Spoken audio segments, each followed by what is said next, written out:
21년 8월부터 시작한 성경 66권 책별 동정적 강론 시간의 이제 끝이 보입니다.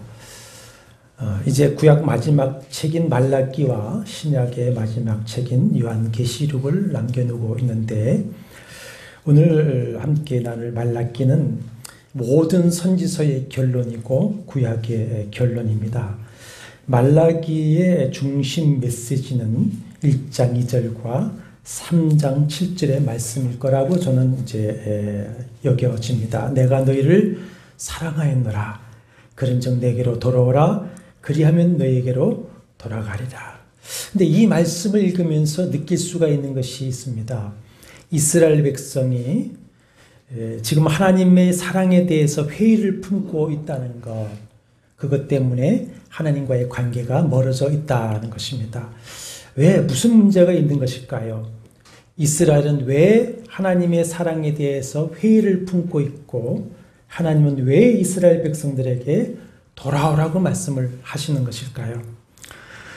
더구나 말라기에는 교인들이 아주 민감하게 듣고, 그래서 설교자도 참 설교하기 불편해하는 내용들이 참 많이 있습니다. 그런데 1장 1절을 다시 보시면 여호와께서 말라기를 통해서, 말라기라고 하는 이름의 뜻은 나의 사자인데, 나의 사자를 통하여 이스라엘에게 말씀하신 뭐답니까? 경고라. 경고라고 하는 히브리어나 마사는 무거운 짐입니다. 무거운 짐. 첫째는 여호와의 말씀을 대언하는 선지자에게 무거운 짐입니다.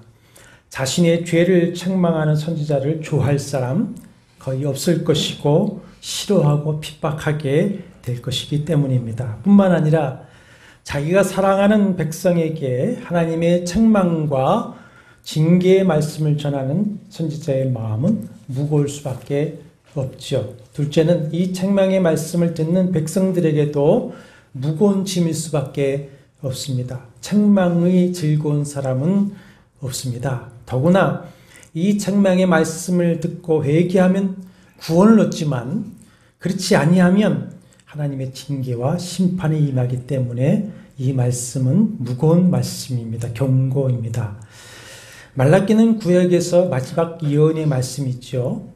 말라기 말씀 이후로 세례 요한이 광야에서 회개의 메시지를 선포하기까지 400여 년 동안 하나님은 침묵하시고, 하나님의 말씀은 이스라엘에 더 이상 들려지지 않게 됩니다. 이것은 기독교의 입장만이 아닙니다. 유대인들의 전통에도 그들은 학개 스갈의 말라기가 죽은 후에 성령이 이스라엘을 떠났다, 이렇게 믿었다고 말하고 했습니다. 그것은 이스라엘이 결국 말라기를 통해 하신 주님의 말씀에 아멘하고 순종하지 아니한 결과인 것이죠. 그러니 당시 말라기 선지자도 그렇고 오늘의 설교자도 이 하나님의 말씀을 전하지 않을 수가 없습니다.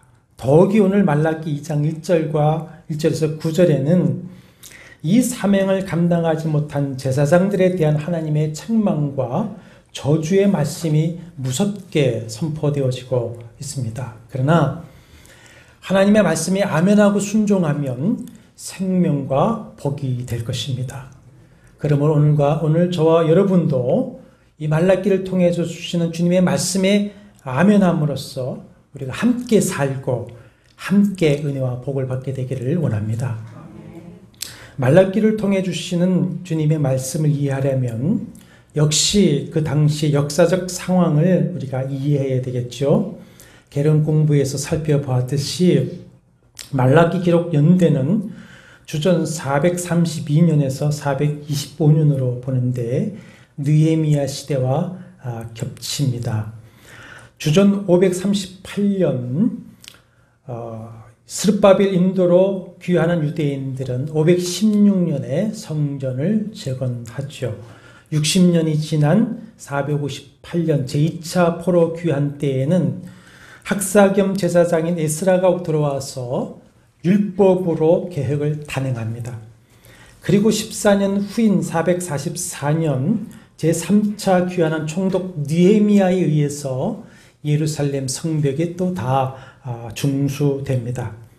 에스라와 느헤미야가 율법의 말씀으로 백성들의 신앙과 삶을 세우고 개혁시키죠. 그런데 느헤미야가 돌아올 때에 아닥삭스 왕과 약속한 것이 있습니다. 이 일이 끝나면, 중수하는 일이 끝나면 돌아와서 왕을 다시 섬기겠다 해서 돌아갔는데, 그 돌아간 사이에 백성들은 다시 옛 죄악에 빠져들고 말았고, 그 소식을 들은 느헤미야는 1년 만에 다시 돌아오게 됩니다. 말라기는 바로 그 시기에 하나님의 말씀을 선포한 것입니다. 그러니까 성전이 재건된 후 80여 년이 지난 그 시기쯤입니다. 이스라엘 백성들은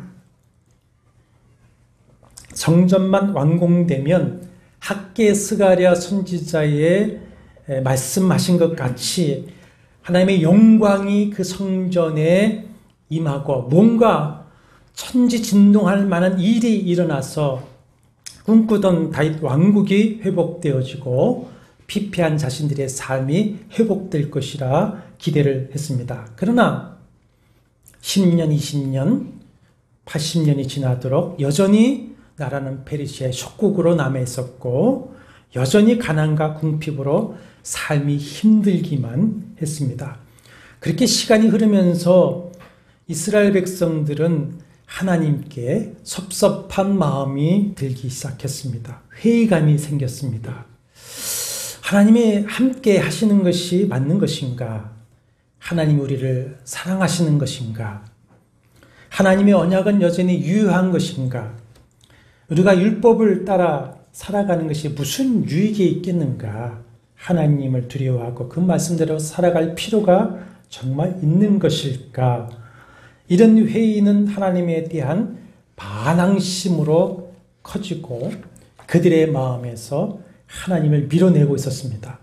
형식적으로는 이스라엘 공동체 안에 있었고 여전히 제사 행위도 하지만 그들의 마음과 실생활은 하나님과 점점 멀어져 갔습니다. 그런 그들의 마음은 하나님을 향하는 반항적 질문으로 나타나고 있는데 말라기는 처음부터 끝까지 하나님에 대한 항변이 나옵니다.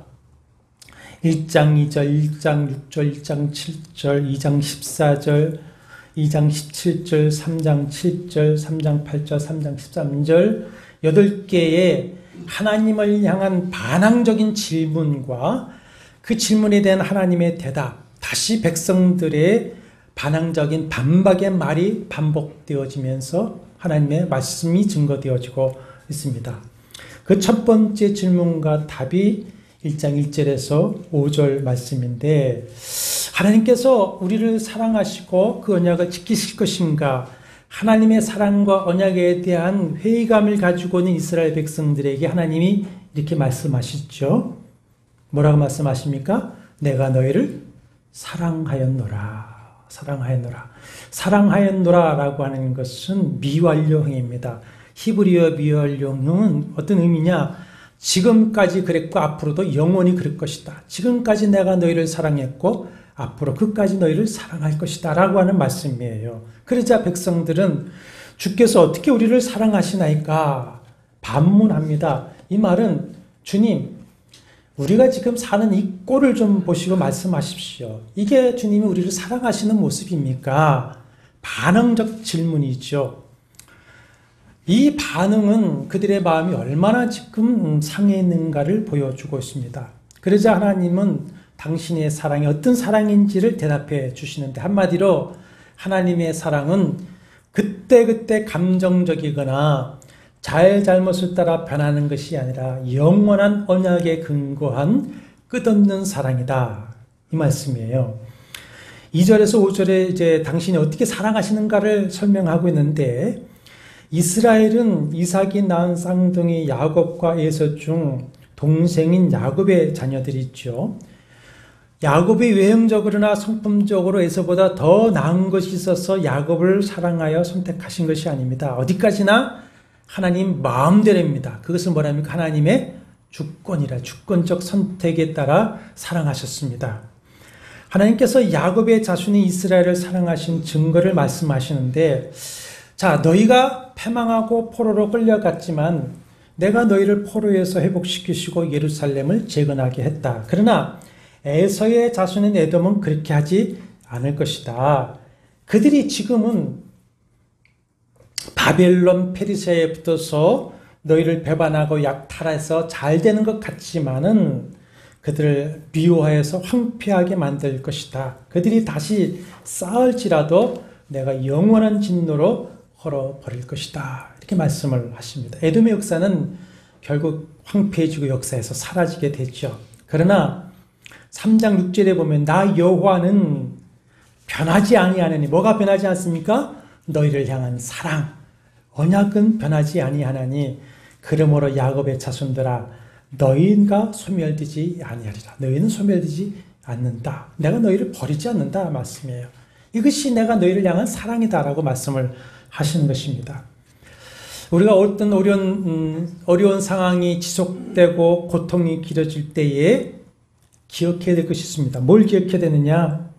하나님께서 우리를 택하시면은 변함이 있을 수가 없다. 아멘이십니까? 그 변함없으신 하나님의 언약적 사랑은 영원하다는 것을 늘 기억하시길 바랍니다. 두 번째와 세 번째 반항적 질문과 반문, 하나님의 대답의 말씀이 기록된 부분이 1장 6절에서 2장 9절의 말씀인데 여기서는 특별히 타락한 제사장들의 죄와 불의에 대한 책망과 경고의 말씀이 있습니다. 이스라엘 백성들의 마음이 상하고 낙심하여서 하나님을 향하여 반항하며 멀어지고 범죄하는 것은 무엇보다도 그들을 지도하고 인도해야 할 제사장들이 그 지도자의 책임을 다하지 못한 것이라는 것이죠. 그렇다고 백성들의 죄가 가볍게 다뤄지는 것은 아닙니다. 제사장들은 백성들을 바르게 가르치고 인도하지 않고 백성들과 함께 짝이 되어서 같이 하나님을 반항하고 하나님을 멸시하게 된 것입니다. 그러나 하나님은 백성들을 책망하시기 전에 먼저 제사장들의 죄를 책망하고 경고하시고 있습니다. 1장 6절과 7절에 보면은 하나님께서 내 이름을 멸시하는 제사장들아 부르시고는 너희가 나를 더럽게 했다 하시니까 제사장들이 뭐라고 말하냐면 우리가 어떻게 주의 이름을 멸시하였나이까? 우리가 어떻게 주를 더럽게 하였나이까? 증거를 좀 대보십시오. 그러면서 증거를 대보십시오. 보십시오. 이것이 믿음을 잃어버린 사람들의 모습입니다.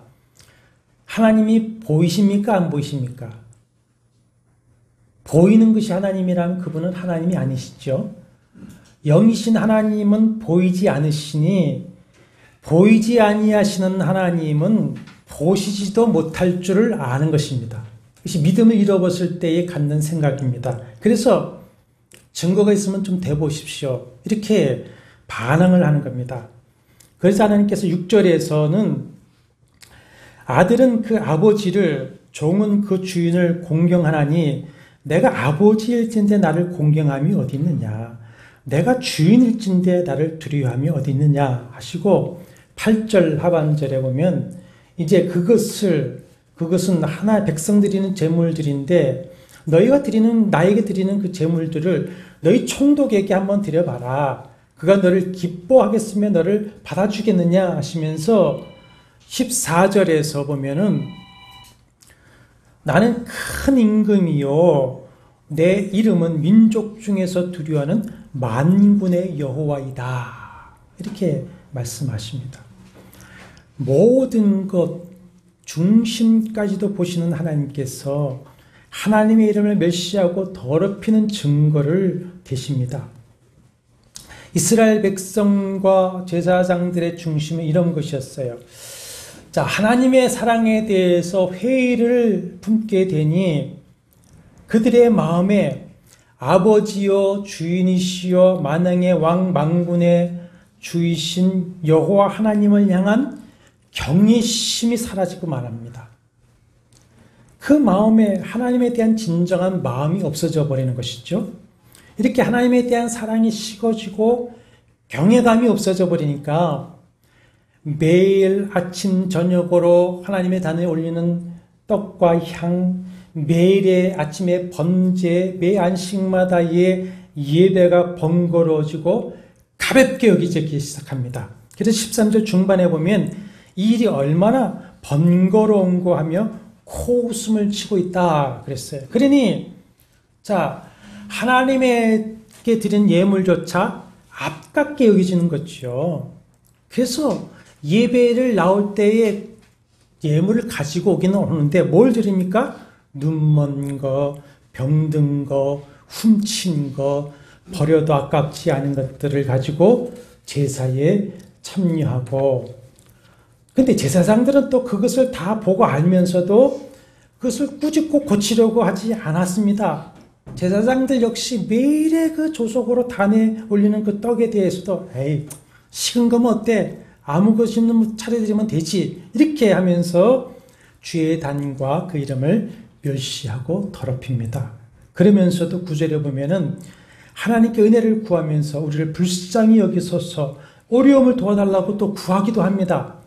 이런 행위에 대해서 하나님 뭐라고 하시는 겁니까? 내가 아버지요 주인인데 너희가 나를 공경함이 어디 있느냐? 내가 만군의 여호와 큰 임금인데 너희가 나를 경외함이 어디 있느냐? 너희가 내게 드리는 것을 너희 총독에게 한번 드려봐라. 그것을 기뻐하겠느냐? 그러면서도 나의 제사를 받으시고 나를 긍휼히 여겨달라고 하니 그것이 말이나 되느냐 하시면서 10절에 아주 폭탄 같은 선언을 하십니다. 10절, 1장 10절 같이 읽어보실까요? 만군의 여호와가 이르노라 너희가 내 제단 위에 헛되이 불사르지 못하게 하기 위하여 너희 중에 성전문을 닫을 자가 있었으면 좋겠도다. 내가 너희를 기뻐하지 아니하며 너희가 손으로 드린 것을 받지도 아니하리라. 그러면서 너희는 지금 나를 멸시하고 더럽히는데 이제 11절에 보시면 해 뜨는 곳에서부터 해 지는 곳까지 이방 민족 중에서 내 이름이 크게 될 것이라. 각처에서 내 이름을 위하여 분향하며 깨끗한 제물을 드리리니 이는 내 이름이 이방 민족 중에서 크게 될 것임이라 하십니다. 이것이 언제 나타나느냐? 요한복음 4장에 사마리아 우물가에서 주님을 만난 한 여인이 어디서 예배해야 하나님을 만날 수 있겠습니까? 이렇게 물으니까 주님이 뭐라 하십니까? 이 산에도 말고 예루살렘에도 하지 말고 너희가 있는 것이 어디든지 간에 어떻게 예배하라? 영과 진리로 예배하라. 하나님은 영이시기 때문에 영과 진리로 예배하는 자를 찾으신다. 말씀을 하시는 거예요. 이런 모습은 오늘날 목사와 교인들에게도 다분히 나타나고 있습니다. 예배? 그거 별거 아니야. 그냥 대충 1시간 하면 되는 거지. 뭘 그리 정성을 다해 할 필요가 있을까? 그때그때 마음 끌리는 대로 하면 되는 것이고 뭐 매주 설교하는데 뭘 그리 시간을 많이 들여서 힘들게 준비할 필요가 있느냐. 저희 동료 중에 저한테 금요일 토요일 날 전화하면 저는 절대로 안 나갑니다. 뭐 하고 있냐? 말씀 준비한다. 아이 그렇게까지 오래 했는데 마음이 있는 거 하면 되지. 난 그렇게 못한다. 적당히 은혜 넓게 한 20-30분 하면 되는 거지 합니다. 교인들도 내가 이렇게 주일 예배에 참석하는 게 어디냐. 뭘 그런데도 이것저것 하라고 목사 뭐라고 말씀으로 야단치고 잔소리하느냐 합니다. 하나님을 향한 사랑, 경외심이 없는 마음과 행동들 이런 게 정말 참 무서운 겁니다. 무서운 결과를 낳고 있습니다. 그러면서도 하나님께 은혜 주시고 도와달라고 구합니다. 그러다가 응답이 없으면 자신의 중심과 행동에 대해서는 전혀 반성이 없이 어떻게 합니까? 원망하고 불평하고 대적하게 되는 것이죠. 이런 모습에 대하여 제사장들은 진리의 법이라고 그랬어요. 2장 6절에 보면 진리의 법, 율법의 말씀으로 백성들을 바르게 가르치고 인도해서 2장 6절에 보면 사람을 돌이켜 죄악을 떠나게 해서 하나님을 사랑하고 경외하도록 해야 되는데 제사장들 역시 이런 것들을 방조하고 동조하며 자신들도 그렇게 하는 겁니다. 제사장 자신들도 하나님을 향한 사랑과 경외심이 약해졌을 것이고, 그렇게 해서라도 백성들에게 미움받지 않고 교인들한테 야단치고 그렇게 해서 미움받을 게 아니라 어떻게 하든지 다 좋다 그래라, 계속 제사장으로 지내고 싶은 마음이었어요. 자, 그것이 어디서 나타나냐? 말라기와 느헤미야는 동시대입니다. 느헤미야서에 의하면 당시 백성들이 안식일을 지키지 않고 11조와 헌물도 하지 않습니다. 그러니 레위인과 제사장들이 먹고 살 수가 없으니까 하나님의 전과 제사를 버려버리고 세상에 일하러 나가버리고 맙니다. 그러니 제사가 드려질 수가 없죠. 말씀을 가르치는 일이 없어지죠. 악순환이 계속 되어지는 겁니다. 그래서 느헤미야는 온전한 11조와 헌물을 하나님의 창고에 드려라. 그래서 레위인과 제사장들이 와서 제사를 회복하도록 하라. 이게 무슨 말씀이냐? 자, 3장 7절과 8절에 너희가 내게로 돌아오라 하니까 어떻게 돌아가야 되겠습니까? 했더니 그 다음에 무슨 말씀하시냐? 사람이 어찌 하나님 것을 도둑질하느냐? 11조 봉헌물이다. 이렇게 말씀을 하셨어요. 하나님과의 관계를 회복하는 길로 말씀을 하고 있어요. 하나님과의 관계를 회복하는 것, 그것이 뭐냐? 하나님의 언약인 율법을 지키는 것입니다. 언약의 말씀을 지키면 이제 하나님께서 진노하셔서 닫은 그 하늘문을 다시 여셔서 이른 비와 늦은 비를 주시고 자연재해를 막아주시면서 풍성한 열매를 거두도록 복을 주시겠다. 그래서 3장 그것으로 나를 시험하여 내가 하늘문을 열고 너희에게 복을 쌓을 것이 없도록 붙지 아니하나 보라 하셨는데, 이 말씀을 무슨 그 11조와 헌물이 복의 조건이라 이렇게 말씀하면 안 됩니다. 11조와 헌물은 언약입니다. 언약. 여러분, 이 말라기는 언약에 의해서 풀어가야 됩니다. 하나님과의 언약. 하나님과의 언약에 관한 거예요. 자, 이제는 하나님과의 언약을 지키니까 하나님께서 율법의 말씀으로 하신 당신의 언약을 따라서 만물의 주관자 되시고 언약의 하나님이신 만군의 여호와께서, 만군의 여호와가 24번이나 나옵니다. 만군의 여호와께서 당신이 언약하신 말씀을 따라서 복을 주신다는 거예요. 무엇입니까? 언약입니다. 언약. 반대로 11조 헌물을 드리지 않는 것에 대해서는 하나님의 것을 도둑질함으로 너희가 저주를 받았느니라. 이것은 뭐냐?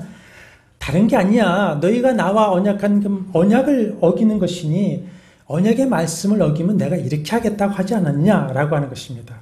이 문제가 3장 7절과 12절에 말라기 6번째와 7번째 반항적 질문과 하나님의 답으로 나오죠. 오늘날 또 21조 문제가 많은 논란이 되고 있는데 다음 기회에 이건 보다 분명하게 강론하는 시간을 갖도록 하겠습니다. 자, 제사장들이 자신들이 이런 순환을 겪고 있으니 백성들이 그나마 제물을 가져오는 것을 보고도 용감하게 꾸짖고 하나님께 행하는 그런 죄를 떠나서 바르게 예배하고 하나님을 사랑하고 경외하도록 가르치지를 못했다 이거예요. 그러나 하나님이 원하시는 것은 제사장들이 2장 4절과 8절에 말씀하는 것 같이 레위의 언약을 지키라는 겁니다. 레위 언약이 뭐냐? 민수기 25장의 내용입니다. 출애굽 후 시딤 광야에 이르렀을 때에 우리가 잘 아는 그 발람의 계략으로서 모압 여자들의 성적 유혹에 빠져서 함께 음행하며 그 여자들과 함께 우상을 제사하며 범죄합니다. 여호와께서 진노하셔서 연병으로 치시고 일에 가담한 모든 남자를 죽이라고 명령을 하십니다. 그러자 모세와 모든 백성이 하나님의 회막 앞에서 다 엎드려 울고불고 하고 있습니다. 그런데 참 용감한 한 사람이 모세와 모든 백성들이 보는 앞에서 미디안 여인 하나를 데리고 장막에 들어갑니다. 그 모습을 보고 대제사장 아론의 손자인 비느하스가 창을 가지고 들어가서 그 사람 두 사람을 함께 뚫어 죽이니까 하나님께서 진노를 거두시고 연병을 그치게 하십니다. 하나님께서 그 제사장 비느하스가 하나님의 질투로 질투하였다 하시면서 그에게 평화의 언약, 본문에서는 평강의 언약이라고 했는데 그게 뭐냐? 그와 그 후손에게 영원한 제사장 직분의 언약을 맺으십니다. 하나님께서는 말라기 시대에 비느하스의 후손인 제사장들에게 너희 조상 비느하스와 맺은 그 평화의 언약, 레위의 언약을 상기하라. 비느하스와 같이 너희가 하나님을 경외하는 중심으로 진리의 법인 말씀의 지식을 가지고 율법을 가르쳐서 백성들로 돌이켜 죄악에서 떠나게 해서 하나님을 사랑하고 경외하도록 하라 말씀하시고 경고하시죠. 그러나 2장 2절에 보면은 하나님이 이 명령의 말씀을 듣지 아니하며 마음에 두지 아니하여 준행하지 않습니다. 그래서 제사장들에게 저주를 내려서 그들의 복을 저주하십니다.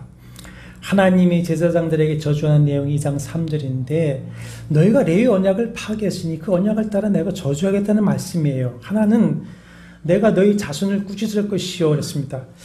이 자손이라고 번역한 그 히브리어는 자손이라고 번역할 수도 있었는데 씨앗 종자라고 번역을 하기도 합니다. 언약을 어긴 자는 그 언약의 법대로 자손을 꾸짖을 것이다. 자, 십계명의 언약의 십계명에 보면은 아버지로부터 아들까지 3대의 죄를 갚겠다 말씀을 하셨어요. 엘리 제사장의 두 아들 홈리와 압사 비느하스는 후손이 없게 되어져 버렸습니다. 그리고 종자 씨앗이라고 번역할 때에는 그 당시에 늘 뭐가 있었습니까? 가뭄과 자연재해가 있었습니다. 그러니까 너희 씨앗 종자를 저주해서 너희들이 경제적으로 고통당하게 하겠다 그 말씀이에요. 그리고는 3절 하반절에 보면 절기 희생의 똥을 너희 얼굴에 바를 것이라 너희가 그것과 함께 자여 버림을 당하리라 하시는데 그것은 9절에 그것을 잘 또 내용을 설명하고 있습니다. 9절 같이 읽어보실까요? 너희가 내 길을 지키지 아니하고 율법을 행할 때에 사람에게 치우치게 하였으므로 나도 너희로 하여금 모든 백성 앞에서 뭘 당하게 합니까? 멸시와 천대를 당하게 하였느니라. 이 내용입니다. 그 다음에 2장 10절에서 2장 16절은 네 번째 반항적인 질문과 하나님 답변 이 말씀이 나오는데 백성들의 두 가지 죄악을 책망하십니다. 13절 14절에 보시면 백성들이 여호와의 제단에서 눈물과 울음과 탄식으로 여호와의 제단을 가리며 얼마나 제단 앞에서 울고 불고 소리를 지르면서 뭘 얘기하냐면 여호와께서 다시는 우리의 봉헌물을 돌아보지도 아니하시고 기꺼이 받지도 아니하신다고 하니 어찌 되는 건 일입니까? 울고 불고 탄식합니다. 쉽게 말하면 도대체 우리의 예배와 예물을 받지 아니하시는 이유가 무엇입니까? 반항적 질문으로 때를 쓰고 있는 거예요. 이에 대해서 하나님은 두 가지 죄악을 지적하십니다. 하나는 11절에 이방신의 딸과 결혼하였다 했습니다. 자, 이것이 이방인과 결혼하는 것에 대한 하나님의 시각입니다. 이방신을 섬기는 이방 여인과 결혼해서 그들을 따라 이방 우상을 섬기는 죄에 빠지는 것인데 이것에 대해서 10절과 10절에 보면은 너희가 언약을 욕되게 하였다. 여호와께서 사랑하는 그 성결을 욕되게 하였다. 뭘 어겼다는 겁니까? 언약입니다. 또 언약. 두 번째는 어려서 하나님을 증인 삼아서 언약으로 맺은 아내를 사랑하지 않고 학대하고 이혼하여 내쫓는 죄를 지적합니다. 왜 그랬겠습니까? 앞에 나오는 거죠. 세상의 욕망에 취해서 그런 거죠. 이건 역시 하나님과의 언약을 어긴 죄입니다. 하나님을 증인 삼은 그 죄를 어긴 것이었습니다. 우리 신약의 성도들 역시 마찬가지입니다. 제2위 하나님 주 예수 그리스도의 피 언약 안에서 한 아버지의 형제가 된 우리는 언약 관계입니다. 언약 관계. 그러므로 믿음 안의 형제들에게 거짓을 행하고 악을 행하는 것은 곧 주 예수 그리스도 안에는 피언약을 파괴하는 것입니다. 그걸 알아야 됩니다. 우리가. 2장 17절은 5번째, 또 3장 13절과 16절은 8번째 반항적 질문과 답이 나오는데, 하나님께서 너희가 완악한 말로 나를 괴롭게 하고 대적하고 있다 하니까 백성들이, 아니 우리가 어떻게 여호와를 괴롭혀 드렸고 무슨 말로 우리가 주님을 대적했습니까? 이렇게 또 반항적으로 반문하고 있어요. 그에 대해서 하나님께서 그들이 한 말을 그대로 또 증거합니다. 2장 17절 같이 읽어보실까요? 너희가 말하기를 모든 악을 행하는 자는 여호와의 눈에 좋게 보이며 그의 기쁨이 된다 하며, 또 말하기를 정의의 하나님이 어디에 계시냐 그렇게 말한다. 3장 14절과 15절 있습니다. 이는 너희가 말하기를 하나님을 섬기는 것이 헛되니 만군의 여호와 앞에서 그 명령을 지키며 슬프게 행하는 것이 무엇이 유익하리요. 지금 우리는 교만한 자가 복되다 하며 악을 행하는 자가 번성하며 하나님을 시험하는 자가 화를 면한다 하였노라 말함이라. 시간상의 것은 자세하게 설명하지 않겠습니다만은 하나님을 대적하고 멸시하고 스스로 교만한 말을 하고 있습니다. 그들은 영이신 하나님이 보이지 않으니 보지 못하실 거라고 생각하고 부정한 예물을 드리며 예배를 더럽혔고, 이제는 그 보이지 아니하시는 하나님이 듣지도 못할 거라고 생각하고서는 함부로 하나님을 거역하고 대적하는 말을 막 한 거예요. 그러나 무소부재하시고 전지전능하신 하나님은 모든 것을 아시고 모든 것을 보시고 모든 것을 들으시는 줄로 믿습니다. 그런데 3장 16절엔 그들과 반대로 여호와를 경외하는 자들이 피차 말하며, 여호와를 경외하는 성도들은 피차 뭘 말하겠습니까? 서로 믿음을 격려하고 서로 권면해주고 함께 하나님의 은혜를 찬송하는 말을 하지 않겠습니까? 그런 말을 여호와께서 분명히 들으시고, 거기 보십시오. 분명히 들으시고 여호와 앞에 있는 기념책에 기록하셨다 말씀을 하고 있어요. 그러면서 3장 17절 18절에 만군의 여호와께서 내가 정한 날에 여호와를 경외하는 자들을 사람이 자기를 섬기는 아들을 아낀 것 같이 그들을 아끼리라. 그리고 의인과 악인을, 하나님을 섬기는 자와 섬기지 않는 자를 분별하리라. 언제? 내가 정한 여호와의 정한 날, 여호와의 날입니다. 선지서에서 몇 번을 제가 반복해서 설명을 해드렸습니다. 여호와의 날은 이중성을 가지고 있다.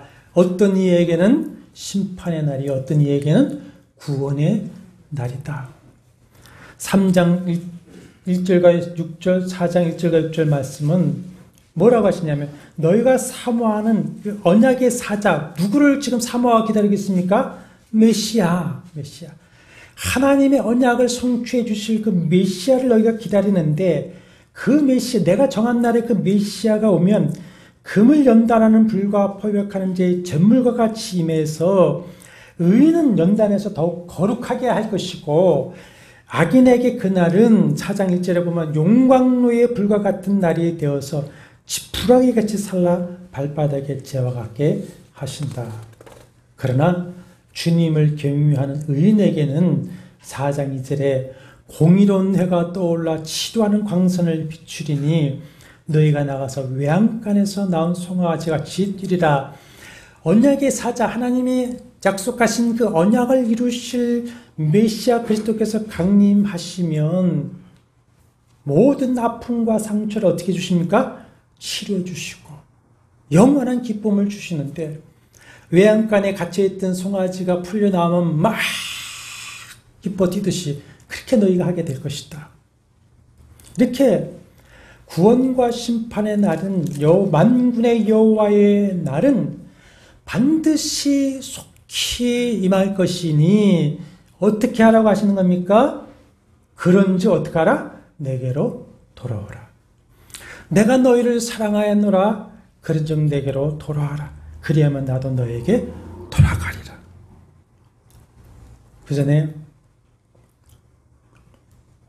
빌 클린턴이 부시를 대선에서 이길 때 써먹었던 구호가 하나 있죠. 뭐라고 했습니까? 바보야. 문제는 뭐야? 경제야. 그랬습니다. 이 바보야. 문제는 경제야. 그래서 부시를 이겼습니다. 요즘엔 또 윤 대통령을 비판하는 야당의 어떤 인사가 바보야. 문제는 경제야. 또 이러고 있습니다. 그러나 말라기는 이렇게 말씀하십니다. 바보야. 너희는 경제가 문제라고 하는데 경제가 문제가 아니야. 문제는 하나님과의 관계야. 하나님께 돌아오는 것이야. 아멘이십니까? 경제를 다 얘기하고 있어요. 경제가 어려워질 거야. 이게 뭐 어떻게 살지 모르겠어. 두려움과 염려, 전쟁이 날 거야. 바보야. 문제는 경제도 아니고 안보도 아니야. 바보야. 문제는 하나님과의 관계야.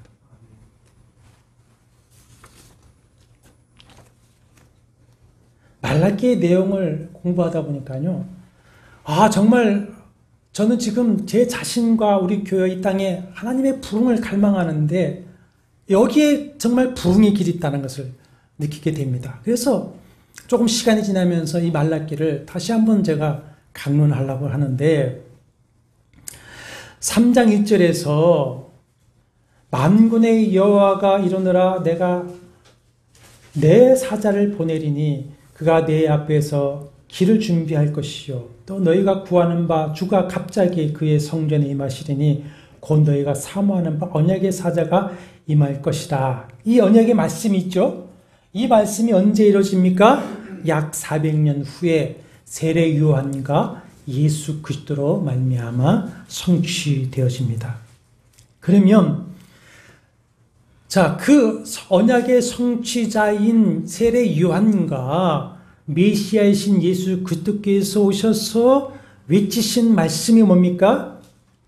한 가지입니다. 뭡니까? 회개하라 천국이 가까웠느니라. 하나님의 나라는 여기 있다 저기 있다가 아니라 너희 마음에 있느니라. 회개하라 천국이 가까웠다. 말라기 말씀과 어떻습니까? 연결이 되어지죠. 회개하고 돌아와라 이거예요. 돌아와라. 사랑하는 여러분, 우리가 자신을 성령께 간구해서 성령의 조명하심을 구해서 자신을 돌아보고 진정으로 회개하고 하나님께 돌아와서 하나님을 사랑하시고 언약의 말씀을 준행하는 경건한 믿음의 삶을 살아가시길 바랍니다.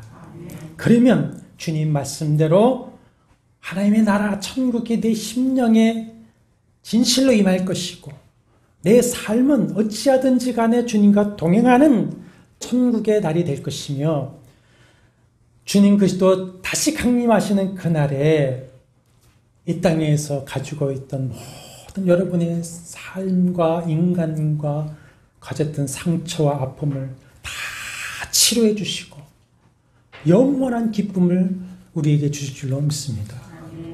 성도는 그날을 소망하면서 오늘 이 십자가를 지고 걸어가는 겁니다. 그것이 성도의 삶이고 길입니다. 사랑하는 여러분, 진실로 주님을 사랑하고 경외하심으로 영과 진리로 주님을 예배하시고 주님과 동행하면서 주님을 기뻐하시고 즐거운 마음으로 십자가를 지고 그날까지, 언제까지요? 주님 만나는 그날까지 걸어가시는 복된 성도들 되시기를 주의 이름으로 축원합니다. 주님, 오늘 저희들의 마음에도 성령으로 말씀하여 주시옵소서. 우리의 마음을 조명하시고 말씀을 들려주셔서 우리가 버리고 주께 진실로 돌아갈 것이 무엇인지 깨닫게 하여 주시고 돌아가 주님과 관계가 회복되어지고 첫사랑이 회복되어지고 구원의 기쁨이 회복되어지고 또 주님이 주신 그 능력이 회복되어지게 도와주셔서 주님 만나는 그날까지 즐거운 마음으로 십자가 지고 가시도록 도와주시옵소서. 한 주간 생활할 때도 성령이시여 오늘의 말씀으로 늘 우리의 심령에 말씀하시고 우리를 인도하여 주시옵시며 우리 모두 이 사명 잘 감당하여서 그리스도 오시는 날 모든 것이 취함받고 기뻐 뛸 수 있는 은혜 안에 있게 도와주옵소서. 예수님의 이름으로 간절히 기도합나이다. 아멘.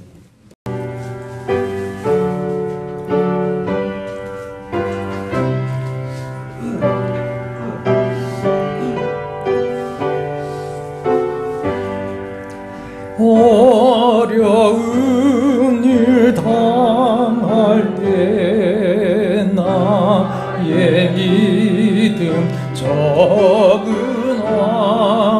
의지하는 내 주를 더욱 의지합니다. 세월 지나 의지할 것뿐일세 무슨 일을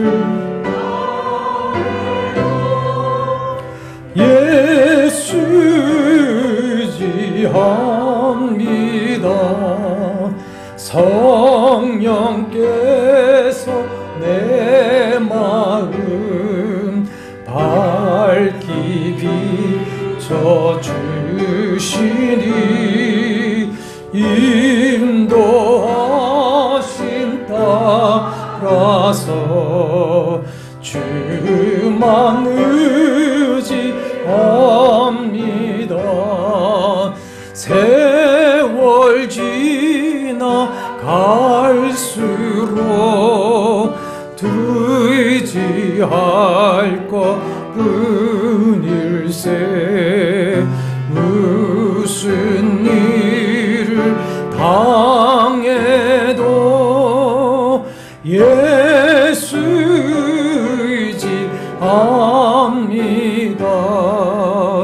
밝을 때에 노래와 얻을 때에 기도로 위태할 때 도움을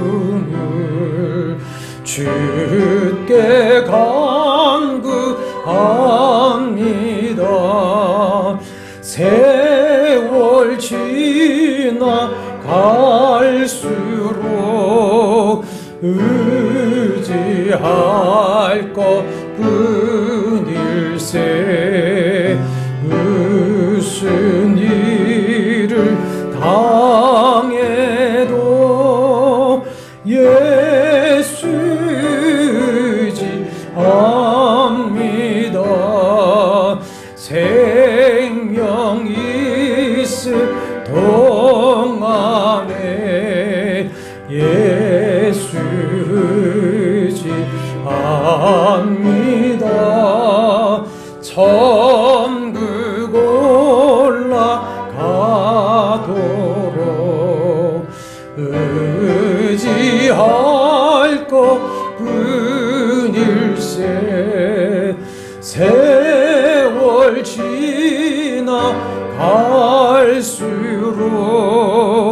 의지할 것뿐일세 무슨 일을 당해도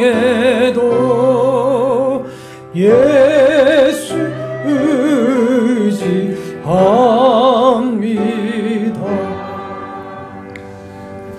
이제 평안한 마음으로 세상에 들어가십시오. 선한 일에 용기를 가지시며 악을 악으로 갚지 마십시오. 항상 연약한 자를 도우시며 병든 자를 찾아보시며 곤란당한 이웃을 위로하십시오. 모든 사람을 존경하시며 주님께 봉사하고 주님을 사랑하십시오. 모든 일에 믿음과 사랑으로 행하시며 어떤 일에도 소망을 포기하지 마십시오. 그리고 거룩한 성령께 순종하며 기쁨과 감사의 생활을 해 나가십시오. 우리 하나님 아버지는 여러분을 항상 도와주실 것입니다. 주 예수 그리스도의 은혜와 하나님의 사랑과 성령의 교통하심이 너희 무리와 함께 있을지어다. 아멘.